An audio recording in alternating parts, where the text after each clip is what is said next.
prescribed truth.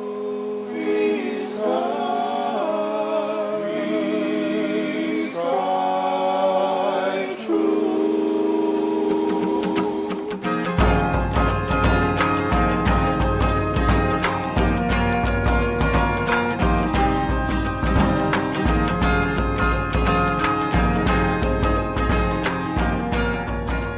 What's going on? Welcome to the Prescribing Truth podcast, right here on YouTube at Prescribed Truth. Be sure to subscribe and hit the notification bell so you'll be notified when we have new and upcoming content. I'm your host, Jamal Bandy. You can also listen to us on SoundCloud and Google Play. You can follow me on Twitter, Facebook, and on Instagram. Also, you email me at prescribed.truth@gmail.com. If you'd like to support Prescribed Truth financially, please do so at patreon.com/prescribed truth. I put the link at the bottom of the screen. Now, for those of you who would support financially, there are different reward tiers starting off at $1, anywhere from getting a shout out on the show, having your questions answered on the show, discounts on merch, and more. I'm working on that as we go. So please support. If not, please support us with your prayers and your encouragements. And that's gladly appreciated. Um, let's see what else we got here. On today's show, I wanted to discuss a post from Facebook. A guy he tagged me in a post on Facebook, asking me a question concerning the Bible, what he perceived would be a contradiction, and dealing with the resurrection. And by it being close to Easter holiday, there's a lot of people coming out right now really upset about Christians celebrating Easter as it is every year. It's the same conversation, never gets old, right? But this particular question is a good question. It's not a bad question. It's a good question. I believe that a lot of people have the same question. If they read through the Bible at any length of time, if they come across this passage and then read the rest of the Gospels, I believe they would have the same questions too. I don't want to downplay the question as if it's dumb. It's not a dumb question. It just assumes a lot of things. And so we're going to take a look at that real quick. So the question that this gentleman wrote. Now he says, according to Christianity, Christ died on Friday and raised from the dead on Sunday. Matthew 12:40, for as Jonah was 3 days and 3 nights in the whale's belly, so shall the Son of Man be 3 days and 3 nights in the heart of the earth.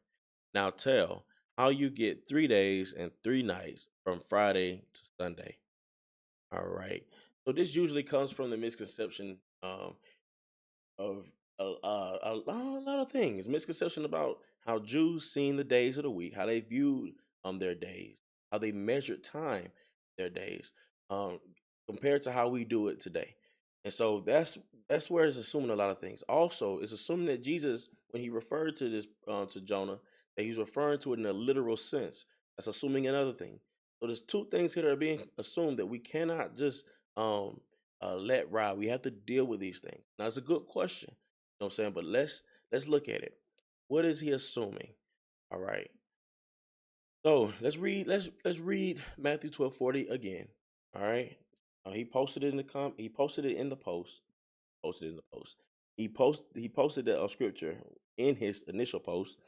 So Matthew 12:40 reads, for just as Jonah was 3 days and 3 nights in the belly of the sea monster. This is reading from NASB, by the way. So will the Son of Man be 3 days and 3 nights in the heart of the earth.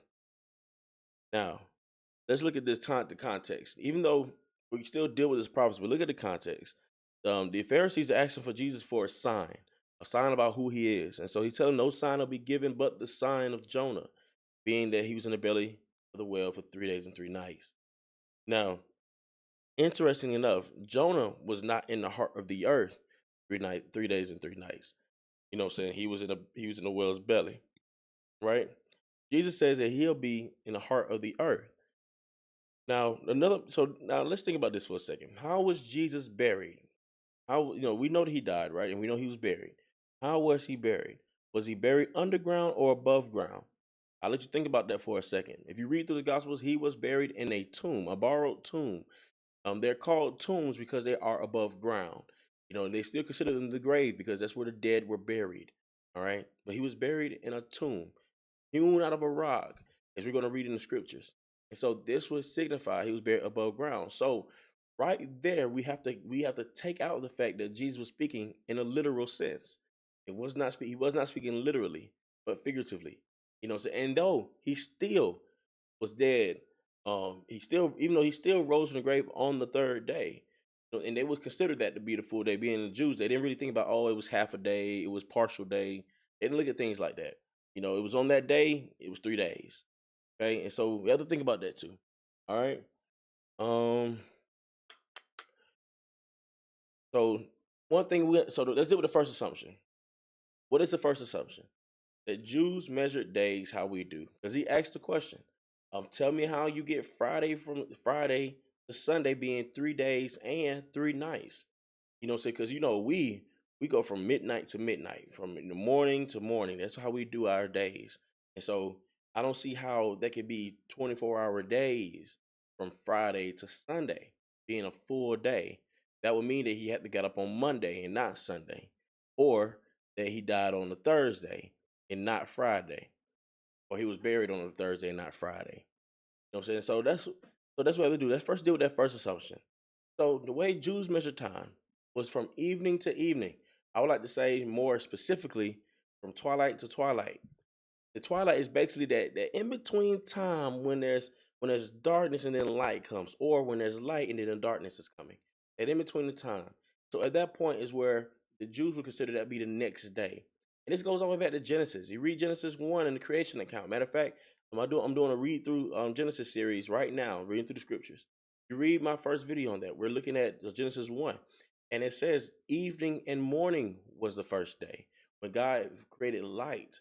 And then he said there was evening and there was morning the first day. So it started with evening. And so Jews just kept that tradition that it was in the evening that the day started. So that was a continual thing. So we're going to look at scripture to see that. I want to prove that in the Bible as well. Other than Genesis 1, I think that's clear enough. But let's look through some other scripture as in this context is dealing with Jesus, close to being Jesus' crucifixion. And you follow along with me here, and we'll go from here. So the first scripture we're gonna look at is Matthew 26, verse 17. So Matthew 26, verse 17. And it reads, Now on the first day of unleavened bread, the disciples came to Jesus and asked, Where do you want us to prepare for you to eat the Passover? All right, so this is key. What's going on now? This is before Jesus is being crucified. Matter of fact, this is before the Lord's Supper. And it says, on the first day of unleavened bread, the disciples came to Jesus and asked, Where do you want us to prepare for you to eat the Passover? So they have not yet ate the Passover. They're about to. Now, why is it significant? When is the Passover meal prepared? Well, if you go back to Exodus 12 for that. I'm going to turn back there real quick. See, this is where you have to deal with biblical hermeneutics, like letting scripture interpret scripture, and you have to read things in its context. All right. Sometimes that context is dealing with the historical background of the people you're dealing with. So now let's look at Exodus 12 real quick. Let me start at verse 1. It says, Now the Lord said to Moses and Aaron in the land of Egypt, This month shall be the beginning of months for you. It is to be the first month of the year to you. Speak to all the congregation of Israel, saying, On the 10th of this month, they are each one to take a lamb for themselves, according to their father's household, a lamb for each household. Now, if the household is too small for a lamb, then he and his neighbor nearest to his house are to take one according to the number of persons in them. According to what each man should eat, you are to divide the lamb. Your lamb shall be an unblemished male a year old. I'm sorry, your lamb shall be an unblemished male a year old. You may take it from the sheep or from the goats. You shall keep it until the 14th day of the same month. Then the whole assembly of the congregation of Israel is to kill it at twilight. Let's stop right there real quick. Why at twilight? Well, if you know your numbers, if you can count pretty good, like I'm pretty sure all of you can. What's 14? 14th day is the second week of the 7th day, right? I just made that very complicated, right? I just made that sound super complicated. So you got 7 days. Jewish tradition on the 7th day is the Sabbath, correct? Correct. So what would be the 14th day? That would be another Sabbath. increments of sevens, right? So the 21st day will be another Sabbath day, another day of rest. So on the 14th day is how long the lamb should be kept, and then killed at twilight. That means that moment in between from morning, from that day until night. That's when it should be killed, because at that point the Sabbath would be what? Over. Because Jews could not do any work on Sabbath day. That's correct. You get the prize. Get the prize. And so this is the key. This is key right here. Understanding how their day started in that evening at twilight, not from the morning as we look at it. Okay? Want to think about that. So when was the Passover meal prepared? At twilight. So when the disciples came to Jesus and asked him, "Where do you want us to prepare? What do you want us to come to you to prepare for this for the Passover meal?" This was during that time. That was an evening. They was getting ready to prepare the lamb. They were getting ready to kill the lamb, get it ready for the Passover meal. They was going to eat Passover with Jesus. It's going to be that evening. Why would it be that evening? Let's continue reading in Exodus 12. It says, verse 7, "Moreover, they shall take some of the blood and put it on the two doorposts and on the lintel of the houses in which they eat it. They shall eat the flesh that same night, roasted with fire, and they shall eat it with unleavened bread and bitter herbs. Do not eat any of it raw or boil it with water, but rather roast it with fire, both its head and its legs, along with its entrails. You shall not leave any of it over until morning, but whatever is left of it until morning you shall burn with fire. Now you should eat it in this manner, with your loins girded, your sandals on your feet, and your staff in your hand, and you shall eat it in haste. It is the Lord's Passover." All right. So you see here, this is where it starts. That evening is when it's eaten, and it's also eaten with what? Unleavened bread. This will mark the first day of unleavened bread. Verse 14 gives us that. It says, "Now this day, this same 14th day, this same evening when they're eating it this same night." It says, "Now this day will be a memorial to you, and you shall celebrate it as a feast to the Lord throughout your generations. You are to celebrate it as a permanent ordinance. 7 days you shall eat unleavened bread, but on the first day you shall remove leaven from your houses. For whoever eats anything leavened from the first day until the seventh day, that person shall be cut off from Israel. On the first day you shall have a holy assembly, and another holy assembly on the seventh day. No work at all shall be done on them, except what must be eaten by every person. That alone may be prepared by you. You shall also observe the feast of unleavened bread, for on this very day I brought your hosts out of the land of Egypt. Therefore you shall observe this day throughout your generations as a permanent ordinance. In the first month, on the 14th day of the month, at evening, you shall eat unleavened bread until the 21st day of the month at evening. 7 days there shall be no leaven found in your households. For whoever eats what is leavened, that person shall be cut off from the congregation of Israel." All right, so we'll stop there. So you see that? Do you see that? I know there's a lot of reading. I hope you was following along. Do you see that? It's key. At evening, the 21st day at evening, that's when it will end. It will end because that will be the end of that Sabbath day. Okay? So that's key there. So now you got that. We dealt with Exodus 12. All right. So now we're gonna look at something else. We're gonna look at now the second assumption, um, which I already dealt with already, dealing with being that Jesus was referring to this is literal. You know what I'm saying? And so we already looked at it already. It's not literal because even at the end it says, "So the Son of Man shall be buried in the heart of the earth. He was buried in a tomb above ground." So I dealt with that already. I'm not going to go back over that again. So now, how do we got proof that Jesus actually rose on the third day? You know what I'm saying? So that scripture to show this. And so let's go to that. With the understanding we have about how they seen the days and how they measured time, we can now see how we know Jesus rose on the third day. And matter of fact, he did. He was buried on a Friday and rose indeed on Sunday morning. All right. So let's look at this. Matthew 27:57. 27 verse 57. I got some scriptures for you now. You got some scriptures for you. If any of you have any comments, questions, anything like that, please don't feel free to comment. Please feel free to email me. If you're listening to this on the podcast app, please leave a review and comment. Let me know what you thought of the show. It was bad or good. But I hope you're getting something out of this. That's the main thing. I hope you're being taught something. If you learned something today, please subscribe. Please share it. So Matthew 27, verse 50. Gonna look at it. Now, once again, now this is after Jesus had died. Now I could go back earlier. We know Jesus died during the ninth hour. You can go back and read verse 45 through 50. You see that Jesus died around the ninth hour. Now, according to Jews, the ninth hour was likened to our 3 p.m. So it was still daylight, good in the afternoon when Jesus died on the cross. It wasn't nighttime; it was daylight. That's why it was so significant when it said the sun was blacked out, because it's not what it's not. This wasn't a time where the sun's supposed to have been blacked out, but it was. So he died around the ninth hour, and so now it says, verse 57 says, when it was evening.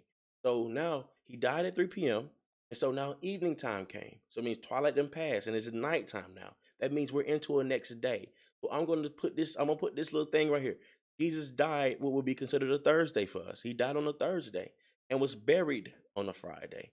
And died towards the end of a Thursday and died and buried on Friday. So this is what we see. It says, when it was evening, verse 57, when it was evening, there came a rich man from Arimathea named Joseph, who himself had also become a disciple of Jesus. This man went to Pilate and asked for the body of Jesus.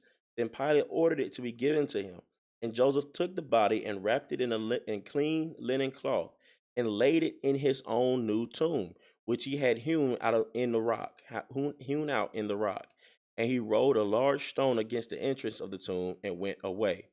So now this is key. It says, then in verse 61 says, and Mary Magdalene was there and the other Mary sitting opposite the grave. So here at evening is when Jesus was laid in this tomb. He was wrapped in clean cloth. He was laid in this tomb. That was at evening. That would be considered a Friday. All right, let's continue.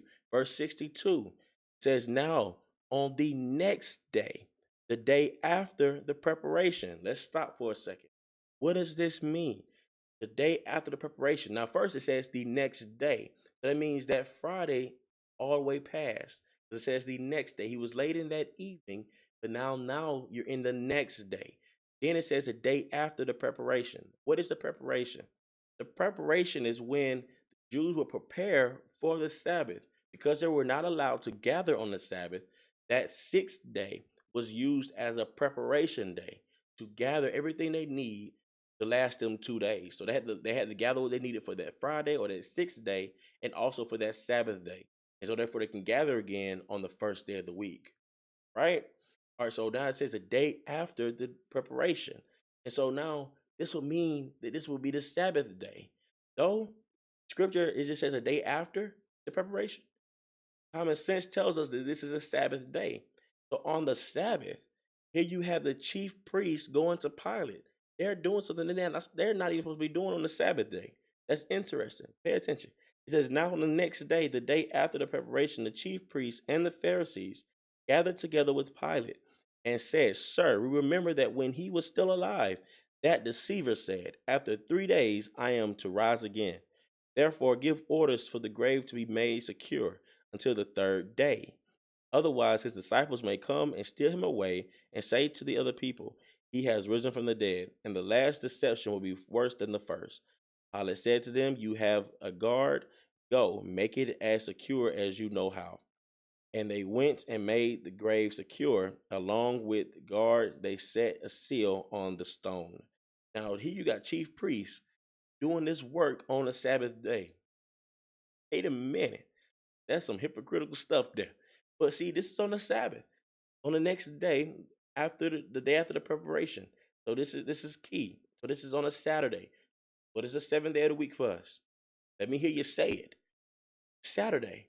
That's our seventh day of the week. Just like their seventh day will be a Sabbath day. What's the day before preparation? What's the day before the Sabbath? The day of preparation. What is our day before our seventh day of the week? Friday. All right, so Jesus was buried on Friday, and he laid there all through Friday and all through Saturday. He laid there all through the Sabbath. Now, here we go to that key. Go, what's going on? That's the first day and the second day. What about this here third day? So chapter 28, verse 1 says, now after the Sabbath, as it began to dawn toward the first day of the week, Mary Magdalene and the other Mary came to look at the grave. Now, what was Mary doing? This is another proof of how the day before was a Sabbath. Mary Magdalene and the other Mary were at the grave when they were being brought there by Joseph from Arimathea.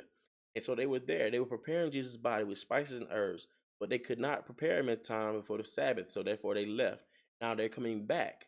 So on the third day, they're coming back to finish preparing his body for burial. So they didn't believe he rose from the grave. They thought he was still been dead.